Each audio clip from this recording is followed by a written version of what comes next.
on Saturday night, we have another big one. Madison Square Garden hosts UFC 309. We got Jon Jones, Stipe Miocic. Michael, a lot of people are writing out Stipe here. Is it wise for them to do so, or is there some merit there because he has been off so long since that knockout loss to Ngannou? Um, you never want to write off a fighter, but I think if any a situation that you can, this is probably it. The thing about Stipe is that he's coming off of a knockout loss. He's 43 years old. By off the record indications, he wasn't necessarily like in the lab working on new skills. He was training or is training, but it's not exactly like he was in the lab working on new skills. He's been focused on kind of his day job and his day job throughout his UFC career of being a fireman and a paramedic. And he just recently actually got promoted. Well, not recently, but as of last year, got promoted in that. So he's spending more time doing that as well. That, which means you are getting a steep, you're not necessarily going to get like steep prime heavyweight Stipe, who was murdering the division. But with that being said, he still has that killer right hand. He's still very good everywhere and still gritty and tough, right? I fully expect him to bring the fight to Jon Jones. It's just that I'm not necessarily sure that we're getting the best version of Stipe Miocic.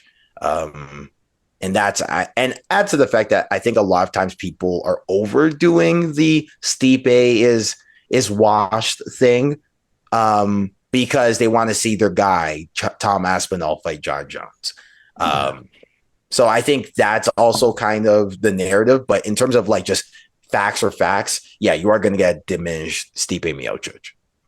And just to follow up on that, like Jon Jones is kind of, I don't know if he's doing it on purpose. It probably is, like diminishing Tom Aspinall, saying like, yeah, it's just like a similar to Johnny Walker situation. He's there, and then the next day he'll be gone. I want to fight Alex Pereira. Is this like gamesmanship on his end? Do you think he's just not going to fight Tom Aspinall? No, I don't think he's going to fight Tom Aspinall. If he does, I'd be shocked. But if he does, I can see the headiness behind what he's doing, because I think Jon Jones has made it clear after the Dominic Reyes fight, he wants money. He's not in it to win championships or whatever. He wants money. He wants to put the UFC to the cleaners every time he fights. He's not going to be fighting unless that check has 7 zeros on it. Or 6 zeros. So the point is that it's got to be a 7-figure check. So I think in his mind, he sees that if he were to fight Tom Aspinall and do the honorable route, you're not going to be getting the 7-figure check, because Tom Aspinall is an up and comer coming up, and like you're just not going to get that same kind of level of views. But you are going to get the 7-figure check for Stipe Miocic, especially if you've been marketing it the way he's been marketing it. And you are going to get the 7-figure check if you face Alex Pereira. Yeah. That's just the facts, right? Meanwhile, but the problem is, from a sports and prestige standpoint, we all know the fight is Tom Aspinall, right? We know that he's the second or the best heavyweight in the world, and we all want to see it. But this is the thing. It's called sports entertainment for a reason, right? And it goes back to what I've been saying, is that if I can go on a little tangent here, is that unfortunately the way MMA markets itself, unlike let's say the NBA or NFL, is we just don't market skills enough. And as a result, guys like, let's say, Robert Whitaker is a great example, are stuck, unfortunately, making good paydays, but not as good as they should, because they're not talking a lot of junk. They're just really good fighters. You know what I'm saying? And it's unfortunate, but it's the way it be sometimes. And Jon Jones wants money, and he's gonna fight the guys who make him the most money.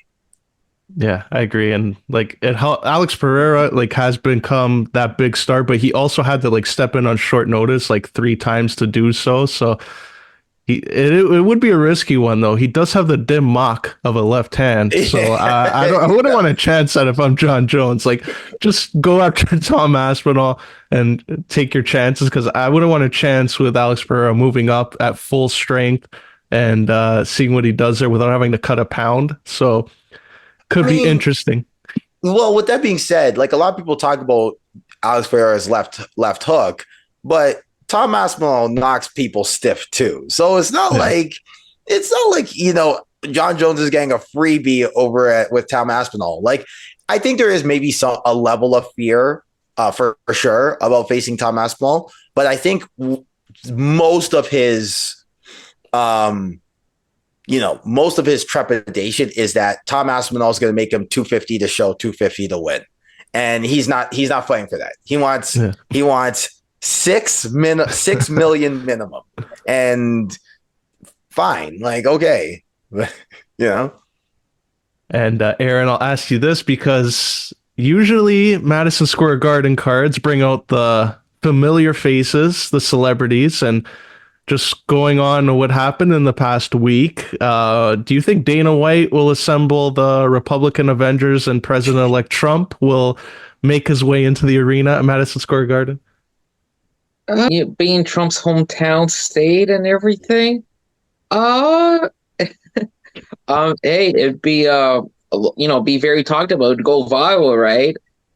If Trump is there, maybe he's there in a box, like a private suite, so that the general public can't really No, get we to. damn well know he's gonna come out, get his own entrance. They're gonna play Many Men over the speakers.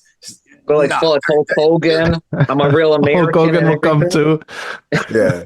Hulk Hogan's gonna rip the shirt open as he comes out. They might even go full NWO with it, where they're like da da da da da.